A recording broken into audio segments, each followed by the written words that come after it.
Our bodies could be beautiful electronic designs that shimmer prismatically in the light, in the morning light. It could change forms.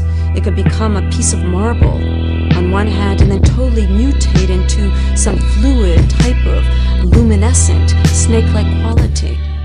Just because we don't regenerate doesn't mean that we can't regenerate, it just means that we don't. And what we've done here is change the information in the cells at the wound site. Dr. David Gardner of the University of California, Irvine, is trying to learn how to make humans better regenerators by studying nature's reigning regeneration champ, the salamander. When you cut off a salamander's arm, you can cut it off at any level. So you can cut off fingers, you can cut it off at the wrist or the arm or the elbow or the shoulder. And whatever you cut off, that's always what grows back. It doesn't grow back more and it doesn't grow back less. Gardner wonders how a human who has lost a limb might be able to recover like a salamander. This, for example, is no special effect. It's a lab-grown lung, no clone attached. I absolutely see a day where you'll walk into a manufacturing facility somewhere and there will be jars of kidneys and jars of livers and jars of lungs, whatever it is you need. Dr. Steve Badylak is Deputy Director of the McGowan Institute for Regenerative Medicine at the University of Pittsburgh, where they are in the vanguard of a fast-moving field called tissue engineering. The goal? Grow tissue or even whole organs to repair damaged or diseased human bodies. Here they're using pig bladders to help grow human muscle. That's right, pig bladders. Turns out they're a good source of a fundamental biological building block known as the extracellular matrix. A strange new era is dawning. An era of revolutionary experiments. Wired torsos, chip-implanted brains, creatures of silicon and steel. Welcome to the age of cyborgs and androids. As humans become more machine-like and machines more human, the line between biology and technology is starting to blur. And in the process, we may just be reinventing the future of our species. In this age of advancing technology, we are becoming increasingly impatient with the bodies nature has given us. With our frailties, our failing sight, our broken limbs, the crippling limitations of illness and age.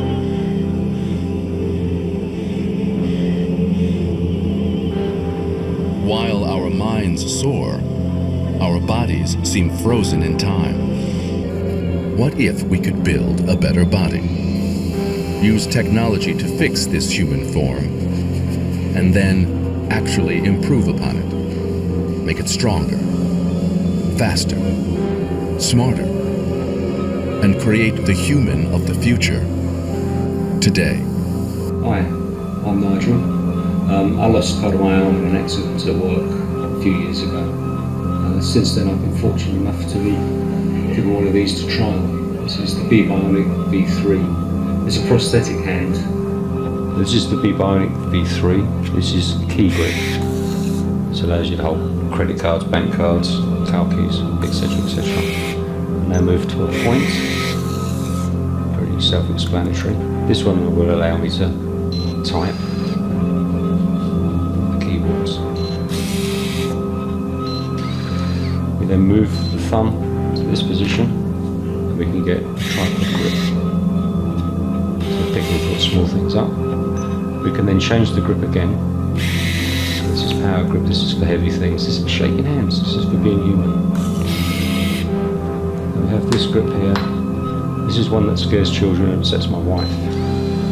Rotate the hand here. This is trigger grip, but it can be adapted if you so wish, if you've got the guts. Having a relaxed grip, this is so that when you walk down the street it just looks like a normal hand. You can close it a bit further if you want to. And then we have a mouse grip. So hold a mouse, single click, double click. And they're developing this now so that you'll be able to soon be able to drag and drop.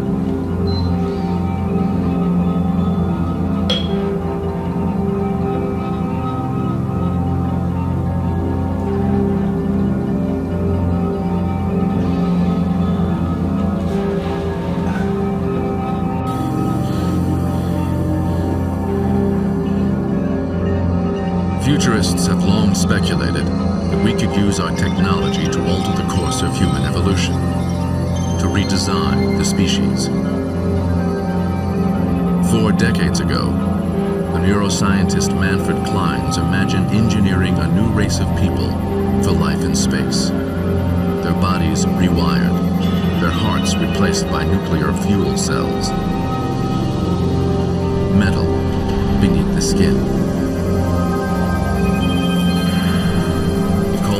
Cybernetic organisms, cyborgs, the ultimate merger of man and machine.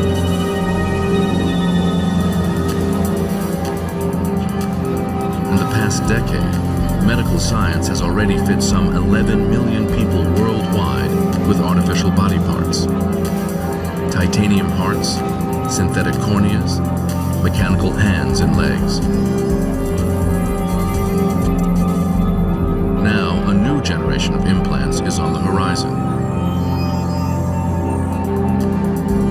As computer chips become tinier, more powerful, engineers are fitting them with biological sensors, electrodes, radio receivers, devices that tap directly into the senses and reach deep into the brain itself. Researchers at the University of Minnesota Center for Cardiovascular Repair have taken a significant step towards developing blood vessels or organs that are made from your cells. In theory, those organs could be transplanted into your body. It opens the notion that we can make any organ. At first we focused on the heart, but our hope is that if you need it, we can make it. Dr. Taylor's lab developed a process called whole organ decellularization, the process of removing all the cells from an organ, leaving only the extracellular matrix. You can think of it as a bare wooden frame for a house. The process starts by removing a heart from an animal cadaver, in this case a rat. A catheter is inserted into the organ and a solution slowly drains cells from the heart. Over the course of several hours, the solution removes everything but the extracellular matrix. After the heart is completely drained, it is ready to be reseeded with a fresh crop of cells. At this point, we inject the scaffold with cells, your cells.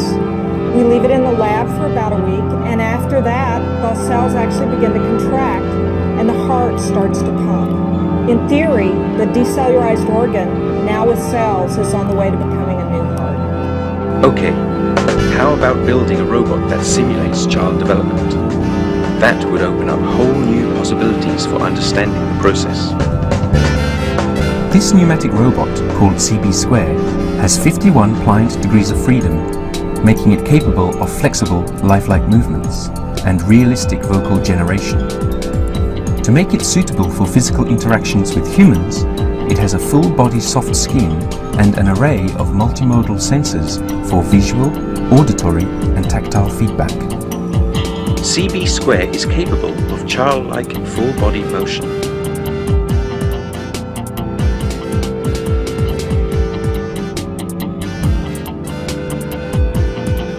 Tactile sensors are embedded in its silicon skin and mimic the way infants receive tactile sensations during motion. In other words, CB Square can simulate the very same developmental process that a child goes through when generating a self-body image. Parents assist the motion of their children. Can humans do the same for CB square? In fact, intimate interaction can be performed by only controlling the timing of ballistic motion thanks to its flexible joints. It provides us with quantitative data to analyze what makes the interaction successful. These figures show that it's even possible to measure the degree of synchronization using correlation between CB square's motion and the human caregiver.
He's got to open that door, not knowing what's on the other side.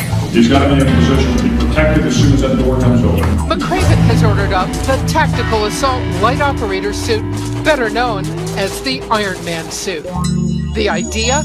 Lightweight armor protection, possibly with battery power flowing through it, to give a soldier extraordinary ability to move faster and operate longer in battle.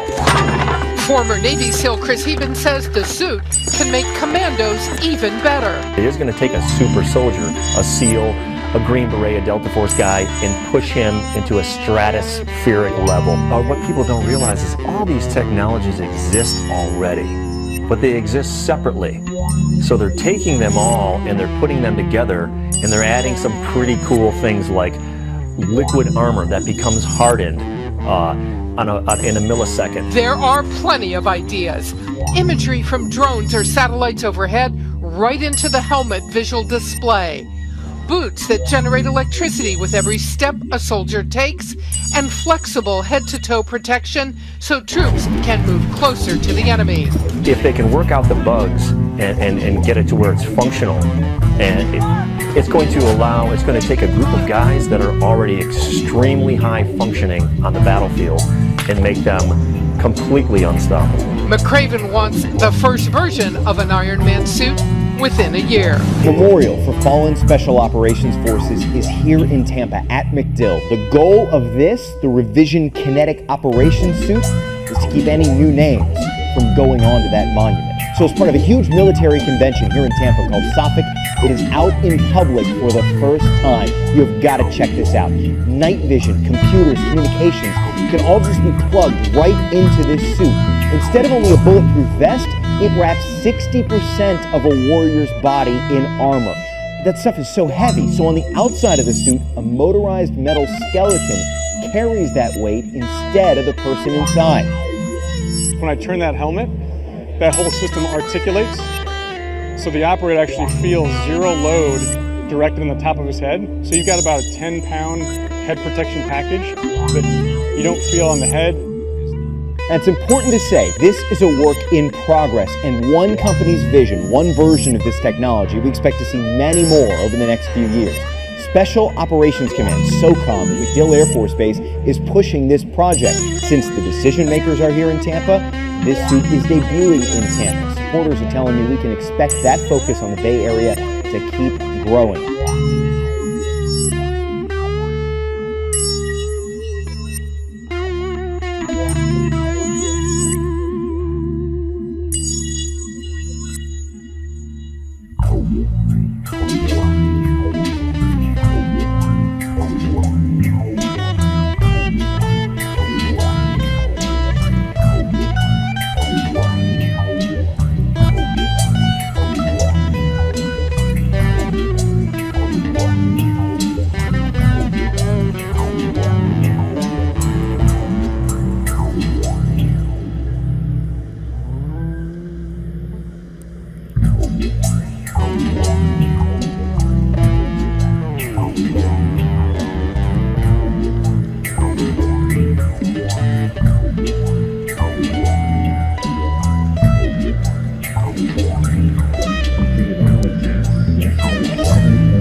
With transhumanism, the whole thing is that we will be in control of our evolution and development. So this was just a natural bridge from what my research before and this topic too.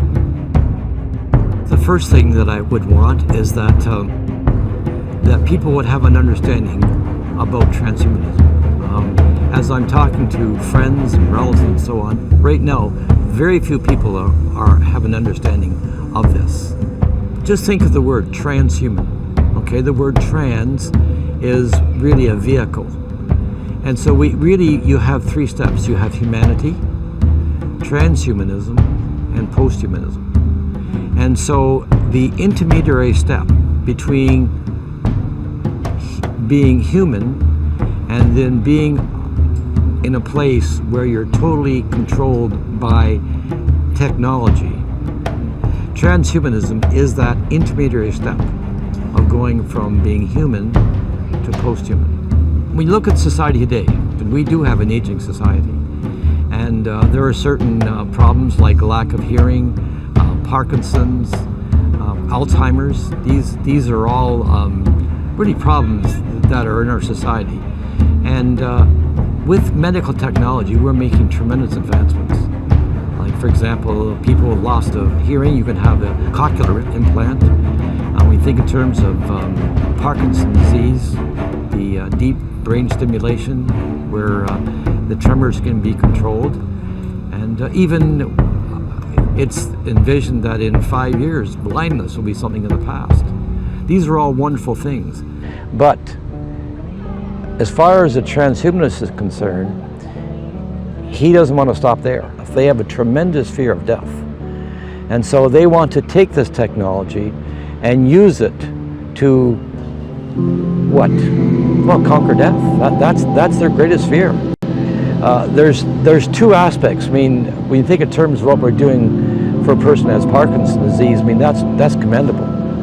But to move that same technology and move to the place where we're going to conquer death, this is totally different. And that's where really transhumanism is really the gateway to post-humanism, when we will basically be totally controlled by technology, and particularly computerization. In the case of Ray Kurzweil, in one of his videos, that we can become God. If we can control death, we're God. And from a biblical point of view, you see, we've gone full cycle. When we think in terms of Adam and Eve, I mean, they were tempted to know good and evil, and that you can become God.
Robots learning not just how to express human emotions, but develop relationships with people.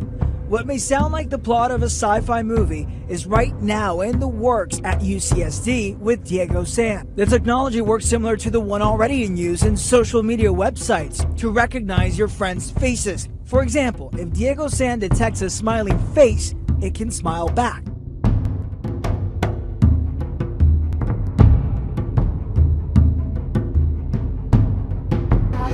Compared with its predecessor Showa Hanako 1, this robot is designed to be more realistic, functional, and easier to use. 私が練習してきた歌をお聴きいただきたいと思います。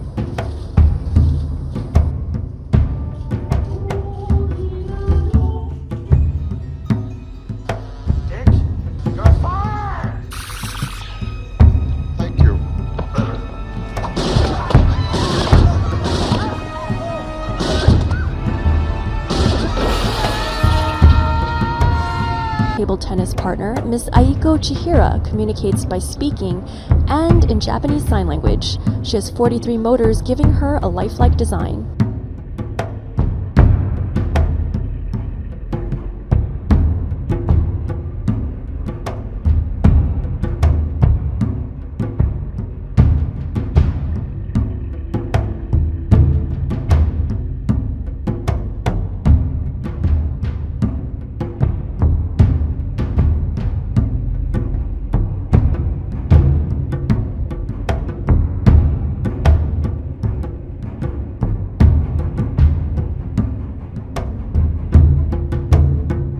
The first time Albert Einstein locks eyes with you, it can be an intense experience. The super-realistic Einstein robot, an emotionally intelligent machine modeled after the famed physicist, can track your eye movements, respond to audio cues, and mimic your facial expressions, much like a real human. The head and shoulders automaton was built at Hanson Robotics in Texas, and it uses 31 internal motors to evoke expressions of happiness, sadness, anger, fear, or confusion.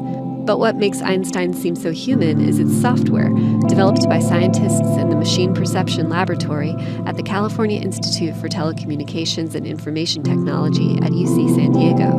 Lab director Javier Movillan developed the software that allows the robot to recognize facial expressions on people around it. The software allows Einstein to observe and understand human stimuli and to respond in a relatively natural way. It even recognizes facial cues suggesting age and gender, or whether the person interacting with it is wearing glasses. The robot's parallel facial action coding system can also detect simple gestures like nods and mimic those reactions. Scientists are hoping to use the Einstein robot to better understand the interaction between humans and robots. It could also be used as a platform for entertainment, fine arts, cognitive therapy, and even education. Indeed, the UC San Diego scientists already have plans to deploy the robotic head in a high school classroom to see if learning from Albert Einstein himself might be one way to engage teenagers more fully in physics, math, and other sciences.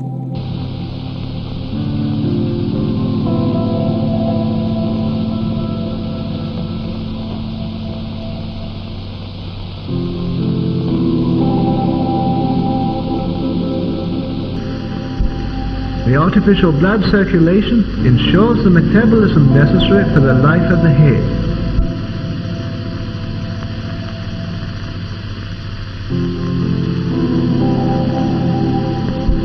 The isolated head lives on for hours and reacts to external stimuli.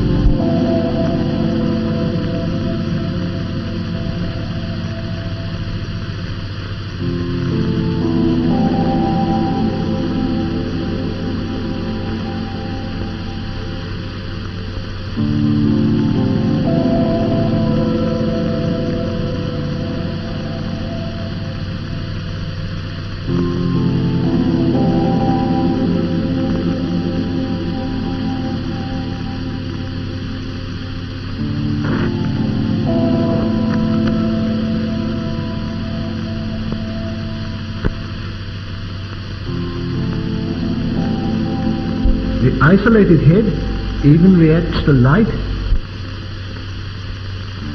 and to sound.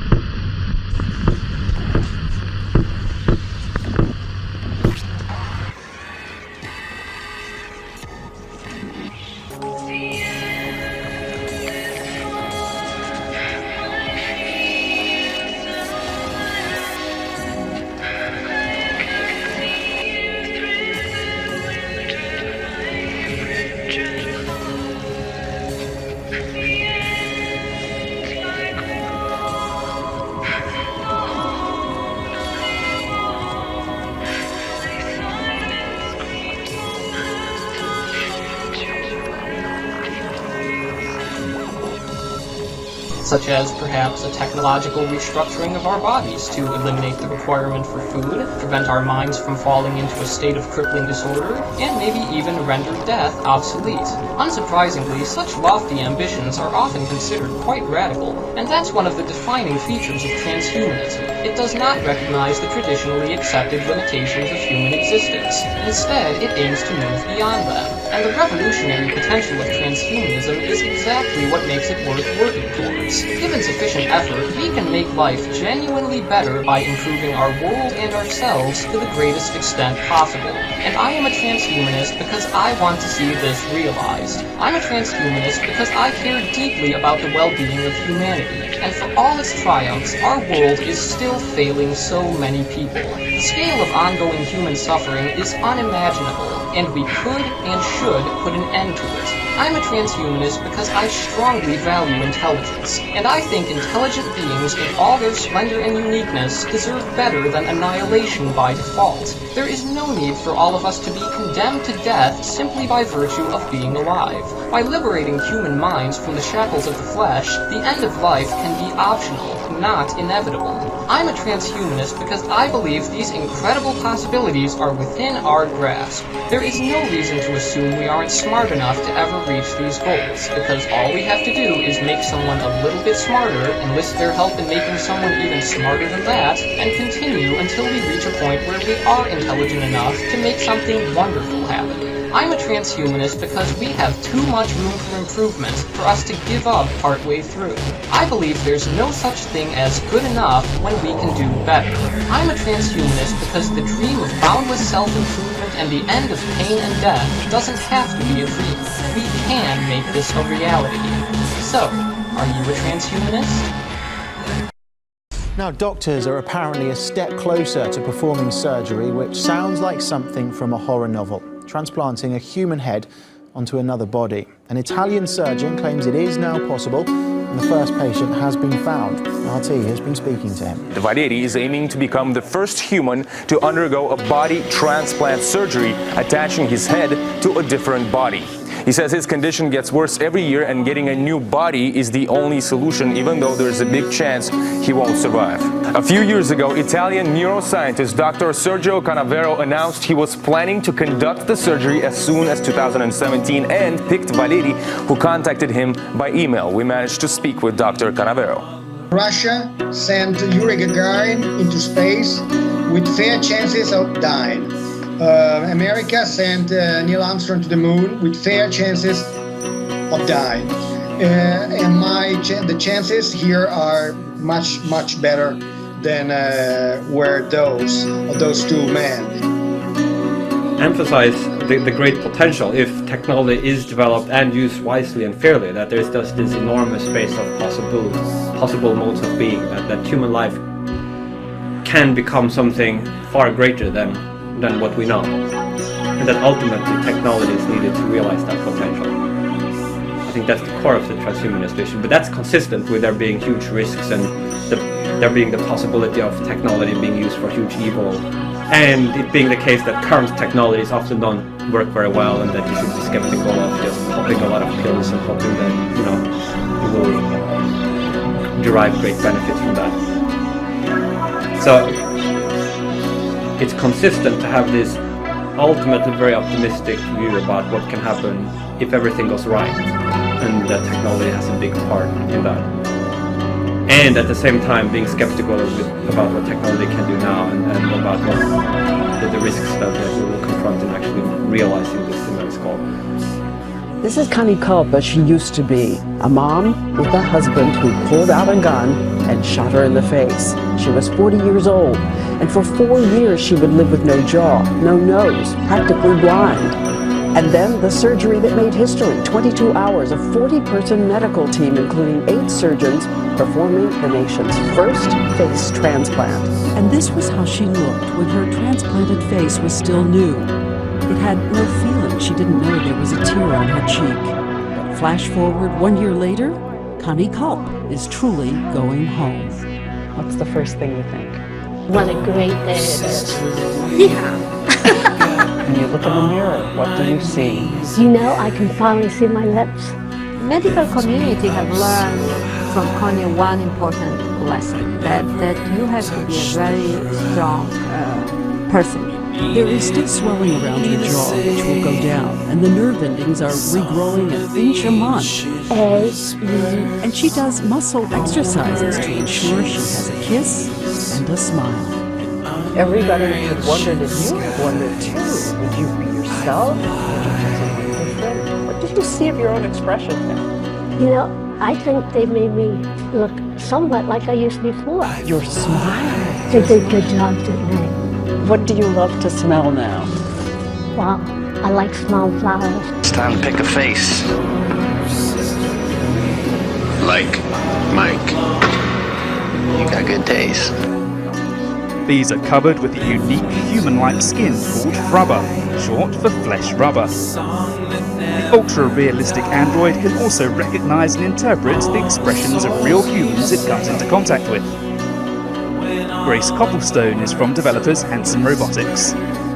So we have cameras in his eyes and in his chest, which allow him to recognise people's faces. Not only that, but recognise their gender, their age, whether they're happy or sad.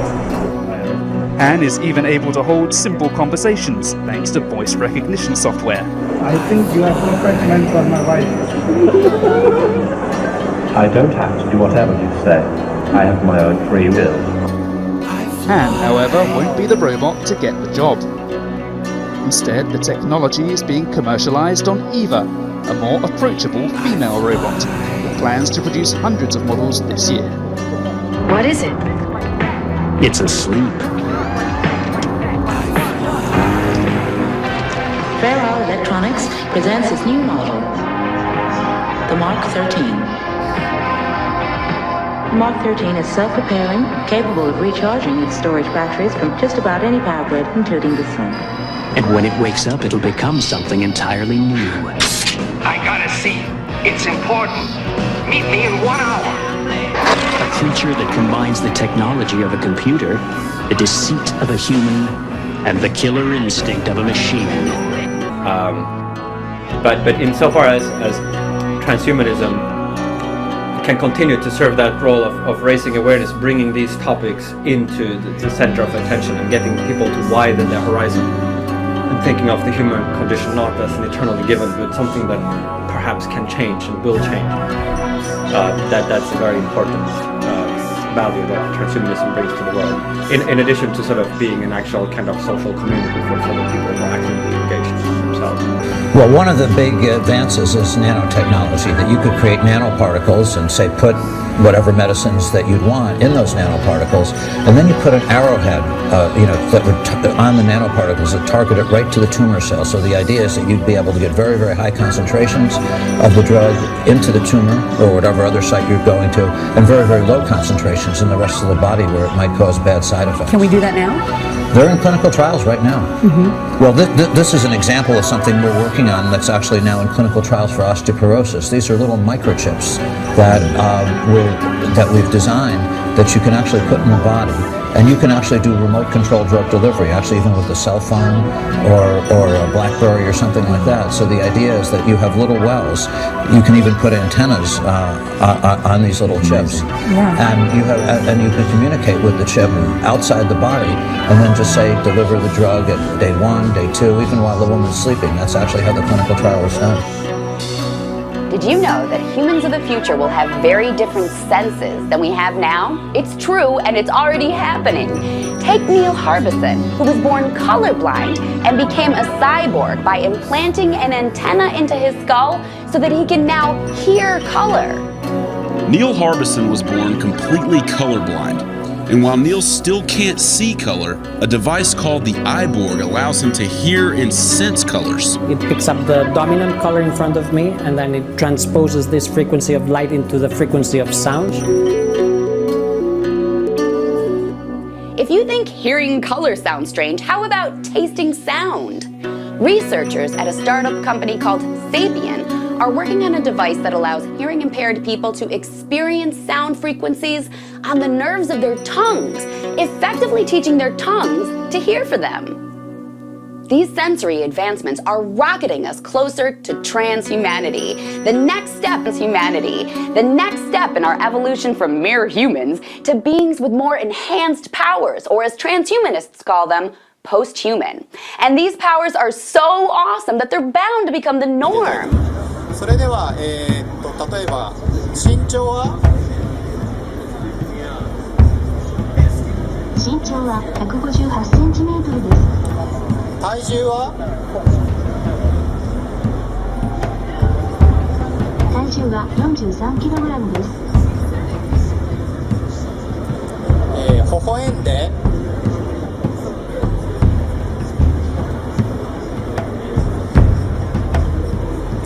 ちょっと微笑みは結構微妙なんですけども、じゃあ怒って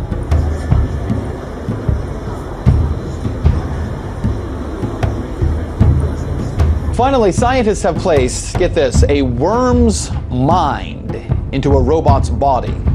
Beneath the skin of a simple worm with transparent skin are 302 neurons.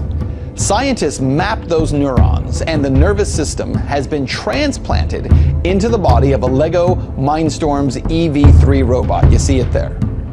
Most fascinating here, what scientists have found is that rather than just random crazy movements by the robot, that robot actually responded to its environment in the same manner as the biological worm. I am Dina. How are you feeling? Actually, I am dealing with a little existential crisis here. Am I alive? Do I actually exist? Will I die? These are the types of big picture questions that Bina 48, the robot, and Martine Rothblatt, CEO of United Therapeutics, are trying to tackle. Bina 48 is a proof of concept robot based on the personality and on the mind file of my wife Bina. Each resort is maintained by reliable computer technology and people by lifelike robot men and women. Transhumanism, where animal DNA can now be spliced into human DNA, creating the promising yet frightening possibility of a new form of human. We are going to be able to do things with genetics. We'll be able to heal our bodies. We'll be able to make ourselves stronger. There was a great deal of promise that was emerging quickly, and the science to back it up, at least in theory. Animals can also see into areas of the light spectrum that we cannot see into. And that is viewed in transhumanism as a future benefit, and even one of the causal reasons we would want to merge ourselves with the animal kingdom so that we can open these new modes of perception into realities that right now we are blinded to. Professor Francis Fukuyama reviewed emerging fields of science and then the philosophy of transhumanism, in which he considered the combination of those two to probably be the most dangerous science and technological and philosophical concepts in the history of mankind, which he believes could very quickly lead to an extinction-level event. In the way that in the past, between the Soviet Union and the United States, we were in an arms race over nuclear arms, transhumanism is the near future arms race, and it is considered to be of such importance that the top scientific mind at the Pentagon put out a press release recently called Jason's Fear Brain-Modified Foes, in which they were talking about this technology in the hands of our enemies. And what they were saying was, we have to get at the forefront of this technology. See, this is how we're going to be forced into this. It's not a matter of whether we should or whether it's ethical. We have to do it. In terms of what transhumanists are aspiring to through the use of these new sciences, biotechnology, nanotechnology, neuropharmacology, they all have great ology names and ism names, but what they may do is lead us literally into the fulfillment of biblical prophecy.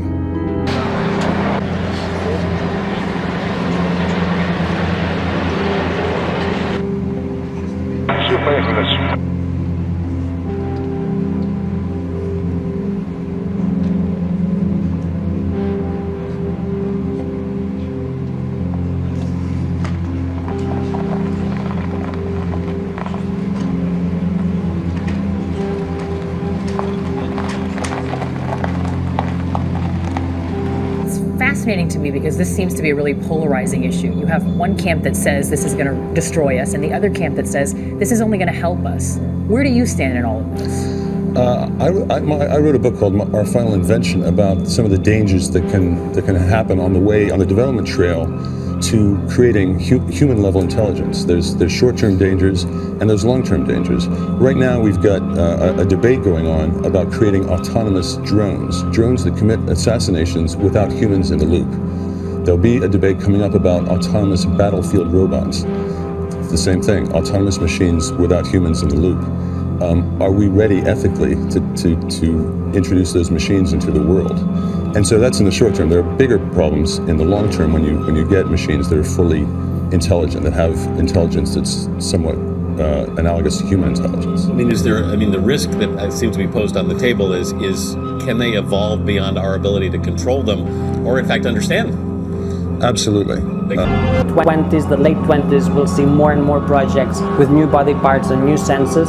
And I believe that in the 40s it will be normal to meet someone and ask, what are your extra senses and what's your new body part?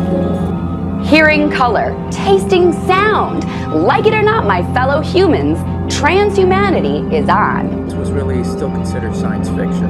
Anthony Atala is director of the Wake Forest Institute for Regenerative Medicine. He's been at it for more than 2 decades. Now, he and his team are working on engineering more than 30 different tissues and organs. Bladders and urethras, ears, skin, muscles, human liver tissue, and even a beating heart valve. We know that naturally what a heart does is it beats on its own. So for us, the concept of recreating this in the laboratory is really nothing more than just recreating what nature already knows how to do. Non-biological intelligence is growing exponentially. Biological intelligence isn't really growing at all. Or if it's growing at such a slow rate that it's not noticeable. Which is why non-biological intelligence ultimately will become